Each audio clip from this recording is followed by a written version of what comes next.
Hey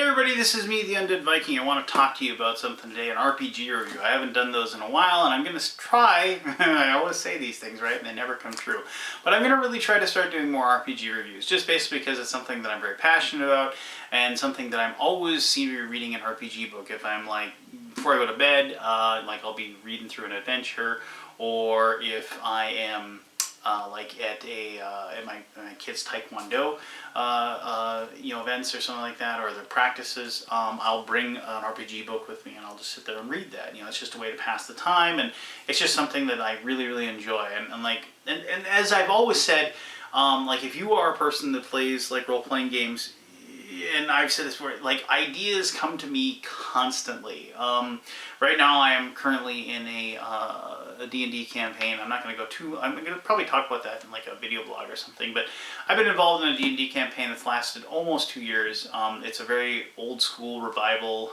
like first edition D&D type of thing. That's the type of D&D I play. I'm not here to discuss versions of D&D. Whatever you play and love, go for it. Great, whatever. But I've been having a really good time playing in that one.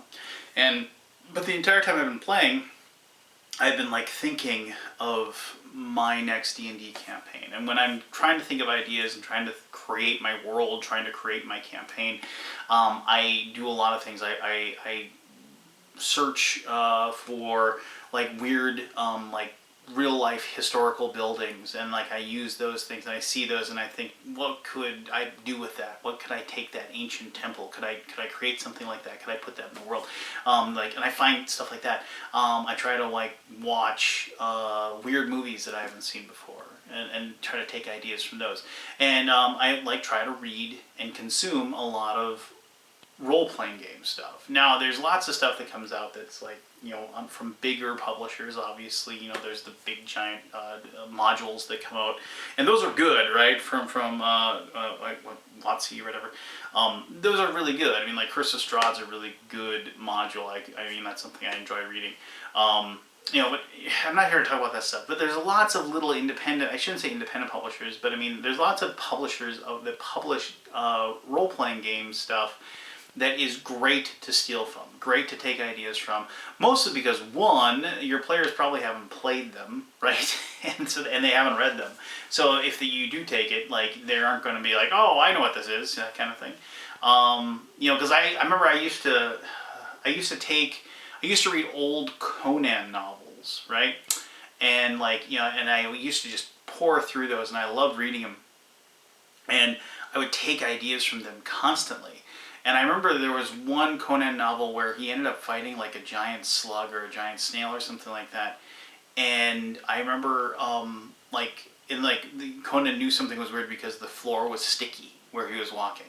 And I mentioned that, and then like there was one other guy who like also read lots of Conan novels, and he's like, I think I know what this is. And I was like, oh, dang it. Yeah, like, so, you know, I had to, on the fly, I switched things up, and I didn't make it a giant snail or a slug or whatever. But, you know, so, you know, it's tough finding things. And I got a good story about that. I'm going to maybe do that in a video blog or whatever. But, about finding your DM secrets. But anyway, regardless. So, all this preamble, I apologize. And you probably seen the title of the video, and you've been waiting a while, so hopefully, like, if you, I'm just hold the book up for a long time, and then you'll see this in like the preview. So this nondescript cover of a book, here, let me actually get the light on so you can see it. This nondescript cover of the book right here, doesn't look like anything, right? And then like on the spine, there's no name on there. There's a little illustration here. And I'll say this, I did buy this directly from the publisher, which is Lamentations of the Flame Princess, and there's this gouge in the bottom of it, and I got it in the mail from like Europe, and it's just like whenever I see that, I'm like, ugh, that annoys me. But I mean, like, whatever, you know, what are you gonna do about it? So if it really bothered me, I could track down a copy of this book and I'd buy it again, and maybe the next copy would be better, and then I could like gift this or send it out. But this is, first of all, Lamentations of the Flame Lamentations of the Flame Princess. They specialize in old school D&D, and there's a lot of stuff they publish I don't really like. It's like really way out there, and it can be kind of I don't know. I don't want to get too political, but I mean, it gets, there's a lot of stuff that just doesn't really fit well with what I do. So buyer beware as far as like the themes and things like that. This is definitely a mature book. I mean, if you're watching this and you are not like 18, it isn't like there's a bunch of nudity or anything in here. There isn't anything like that, but there's a lot of graphic descriptions of like, sacrifices and some, just not great stuff in here that is not for kids. So I would strongly suggest that, like if you are an adult, don't go and you have a, your son or daughter are like really into D&D and you're like, oh, I think this book would be great for them. Yeah, no, it wouldn't be a good idea if I give that for them.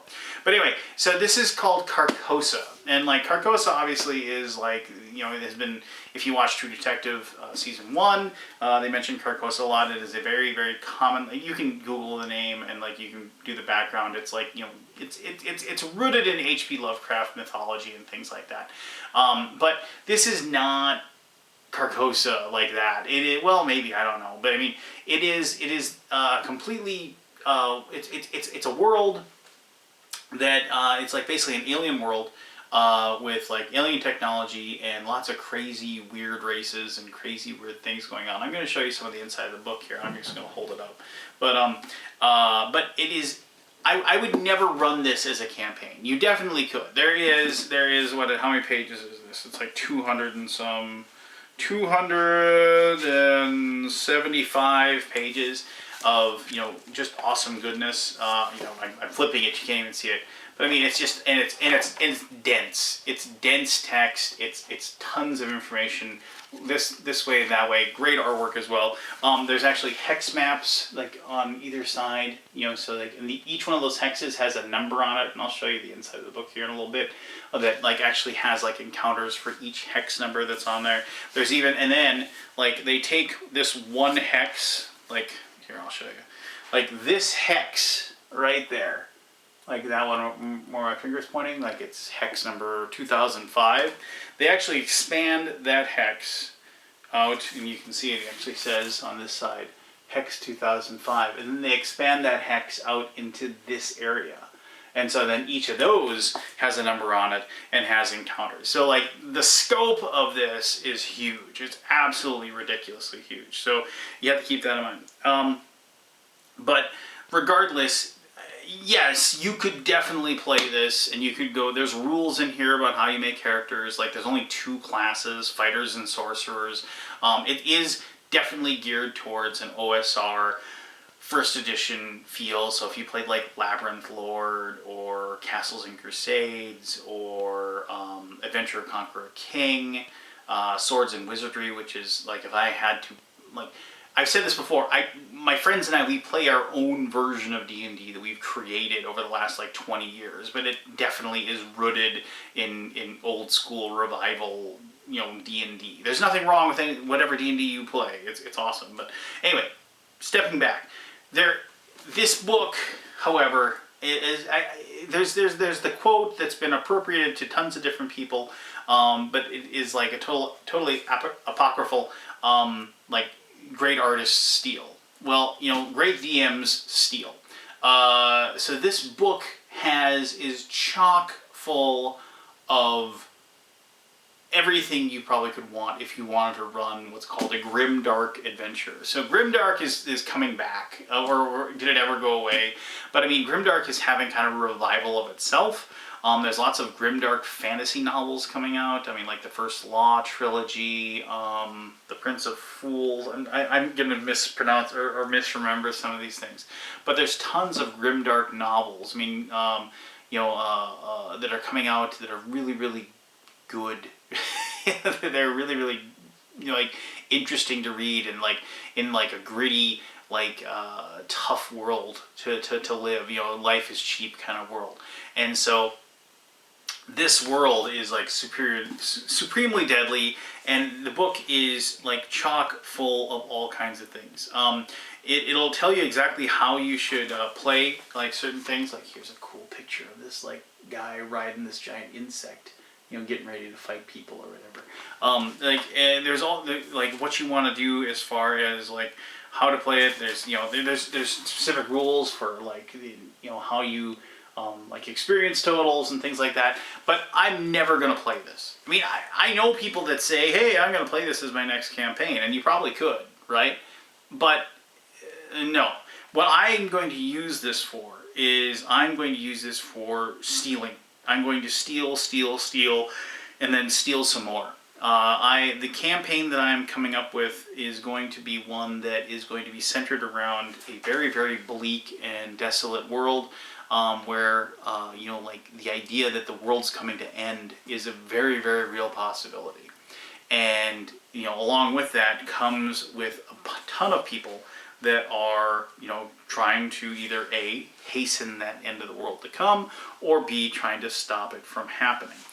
Just so you know, that there is definitely rules for alien technology in this. So like you can find ray guns and powered armor and telescopic sights and all kinds of cool stuff. I don't really like that in combination with my D&D, but if you do, great, awesome, go for it. I mean, but like look at this picture. This picture's awesome. Like two crazy looking bald-headed sorcerer dudes standing around a giant bubbling cauldron of blood or something. Who knows? I mean, that's just great. I mean, it's just like when I see stuff like that, it like totally, I should mention, yeah, there is. I mean, I'm looking at a picture right now. There are some pictures that definitely do have nudity. Not like gratuitous, like, and nothing like overtly sexual, but definitely like, once again, affirming the idea that you do not want to give this to children, whatever. So, and that's actually this picture right here, which is called Sorcerous Rituals, which I'm just going to cover up the bad stuff here like this. And like there's the sorcerer casting some big giant spell. The Sorcerous Rituals is probably one of my favorite parts of the books.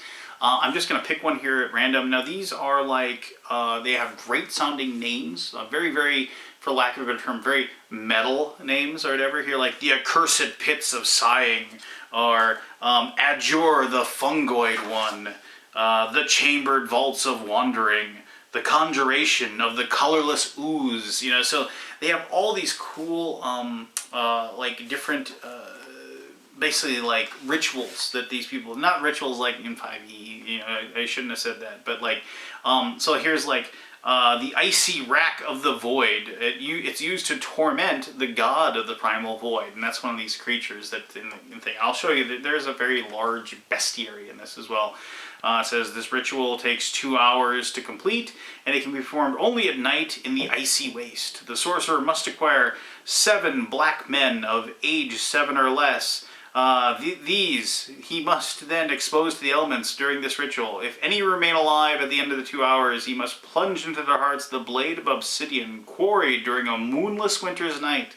With the ritual finished, the god of the primal void, imprisoned within its pocket dimension, will be racked with pangs of cold, found not even in the depths of space. The god of the primal void will thereafter be bound to the sorcerer's will for 9 days. Now, that is ridiculously awesome. Now, and not awesome because you're torturing. And I should mean, like, this says, like, the black man. Okay, so that sounds horrible. And I apologize. I should have said this. So on this planet, there are like 9 different alien races, and they're all different color. There's yellow men, green men, black men, blue men, red men, what have you. And they are just aliens with that color skin, and they have glowing eyes. So I apologize. Somebody might have heard that, and they're gonna be like, "Oh my God, what is he talking about?" But no. It is part of this book. It is just like they're basically every single color that you, and also 2 made up colors. Like, they're like, oh, and then there's this color called Jural. It's like, what is it? And they're like, it's like kind of like the color of, and there's this long explanation of what it is. Just trying to describe it, but it isn't like a standard color. But that's what it is. So like you have to go out and like if you're going to play in this campaign, you'd have to capture these people, and like, or maybe if you were a really powerful sorcerer, you could bind them to your will, or they'd just be following you and believe in you or whatever. Like here is the imprisonment of the angled labyrinth.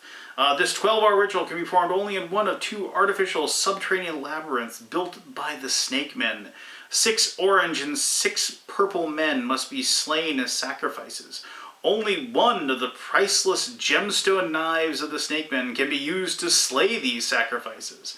As the last one dies, the violet mist of the heavens will be imprisoned in the extra-dimensional angled labyrinth and be put under the sorcerer's control. And the violet mist is, once again, a creature that's in the game. So I love these. I mean, I'm just going to use these liberally for because one of the ideas of the campaign is that like they're going, like, my group is going to be like kind of servants to like a kind of a mad sorcerer or a mad wizard, and they're going to send them out to get these things, right? To like, oh, we need to save the world, so you need to go and find the bejeweled one of the 2 bejeweled snake men daggers, and they're like, okay, and they're going to go off and get it. But so, and then unfortunately they're going to be using it to sacrifice people, and they'll have to decide what they do with it. But that's kind of like, I really love that section of this book. Now the bestiary is let's see here, it goes from pages 75 to 1, I'm counting here, like 111. So, and they're pretty standard fare as far as, there's a lot of like Cthulhu-esque monsters, and they're very, like, there's Byakhis, there's actually, here's, Cthulhu, you can actually run into Cthulhu on this, and there's definitely, like, some crazy stuff. There's not a lot of pictures for them, but they do very good explanations as what they are. Like the inky crawler, it appears as a quickly writhing and darting irregular column of glossy black ooze over 15 feet tall. It continually grows and retracts sinuous tentacles and feelers out of its mass. The inky crawler twice each round lashes out with blinding speed at its opponents, attempting to ensnare them in its tentacles and draw them into its acidic mass. Being grabbed by a tentacle causes no damage, but the acidic body causes 3 dice of damage per round. So, like, they do a good job of explaining these things. Though there are some good pictures here. I'll show you one that I really like. Here's, like, a picture. I think that's their version of a Shoggoth right there. So, pretty good. Pretty cool stuff. Or maybe no, I'm sorry, it says right there, it's the Shambler of the Endless Night. Here, let me read this. So, the Shambler of the Endless Night. The Shambler is an 8-foot-tall, deformed humanoid made of swamp muck and weeds. It can exist only in marshy areas. It moves silently and thus surprises on a roll of 1 to 4. Its touch is corrosive to flesh, doing 2 dice of damage. Being touched by a Shambler will have a slimy residue left on them that will automatically do 2 dice of damage for the next 3 to 6 rounds. The residue can only be burned off for 1 die of damage. Normal weapons do no damage to the Shambler, simply passing through its body. Fire will hurt it, and if able to have lasers, they are highly recommended. There's that like futuristic technology portion of the game as well. So cool stuff there. All right, so now you get into the meat and the potatoes. Like, you're going to have all these, like, the numbered hexes. They're going to have, like, you can see there's numbers on each one of these, and they're going to tell you exactly what's in that. A lot of this book leaves a lot to what you want to make it. Like, if you just want, but it gives you enough bare bones to, like, kind of build something around what it is. There is definitive dungeons in here, and then they do have maps. Like, here's, like, a map of one of the dungeons. They do have, like, definitive dungeons and things like that you can do, and there is actually, like, a adventure that you could put people through if you wanted to in this, and, like, it actually, has them, process through. And I'm not going to talk a lot about the adventure because players could, like, watch this and they go like, oh, I know what to do. So I don't really talk too much about that stuff, just, for, spoilers' sake or whatever. But, like, so, like, here's, like, Hex 1805. A large boulder set in the hillside blocks the entrance to a natural cavern that winds deep into the earth. Within these dank caves, all manners and colors of bizarre jellies, slimes, oozes, and puddings cavort. None of these is dangerous. They merely feed upon fungus and lichens daily. The specimens removed from the cave will perish within a day. So, there. So what are you going to do with that? Like I just read that. I mean, I probably read that before, but so maybe somebody has a special jar, like some sorcerer gets your party and says, has a special jar. This will actually keep the puddings alive. I need one green one and one red one for a special thing. So you're gonna have to go there to get it. But that'd be easy, right? You just go there, grab it, put it in the jar, and you're gonna keep it alive. But like, come up with another story. So why would that be dangerous? So then maybe you find out that like there's some other competing sorcerer trying to get the exact same thing. Maybe that sorcerer stole that jar, that magic jar, from another sorcerer, and he wants it back because he has his own experience he wants to do.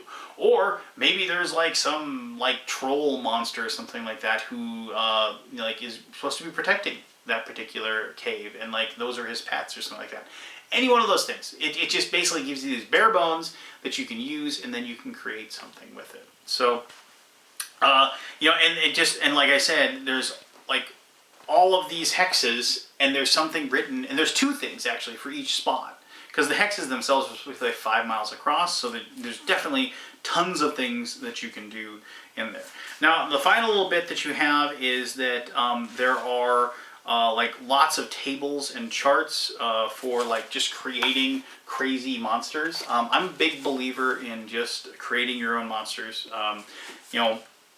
If your players just constantly run into orcs or trolls or chimeras or dragons or anything like that, they're just going to know, oh, it's a white dragon, it's got cold, protection from cold, do this, do that, and it becomes old hat. But if you like come up with these random, so it's like there's all these things where it's like what would it, like what kind of attacks will it have, what kind of damage will it have, what kind of special attacks does it have, what is its special defenses, like here's like special attacks and special defenses, and so you can create crazy monsters on the fly, which I definitely plan on using when it comes to time for me to create my campaign, and because I talked about this before in other these RPG blogs or reviews, that I definitely have my outline of my adventures, but I fly by the seat of my pants when I'm doing it. I react to the players, I create a good story, I create a good narrative, and I just try to make sure everybody has fun.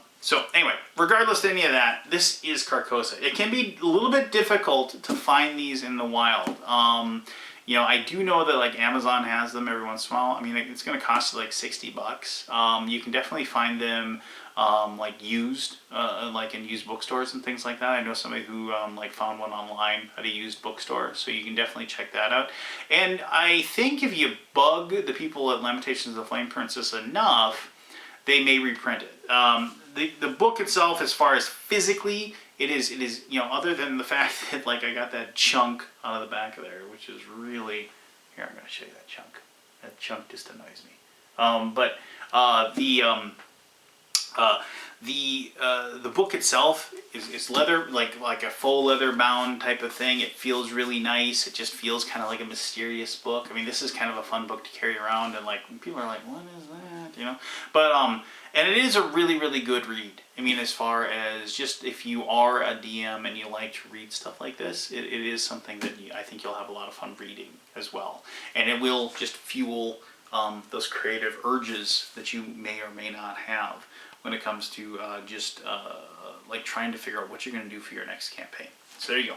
That is Carcosa. I highly recommend it. Like I said, it's just a fantastic read, and it is. I mean, I'll never play the campaign that's in here, but I'm going to steal from this book, and my personal campaigns will be so much better for it. So there you go. If you own Carcosa, if you have any thoughts on it, I'd love to hear them. If you know of any other crazy books like this, because I'm always on the lookout for stuff like this, please let me know, and then so I can track down a copy of those books as well.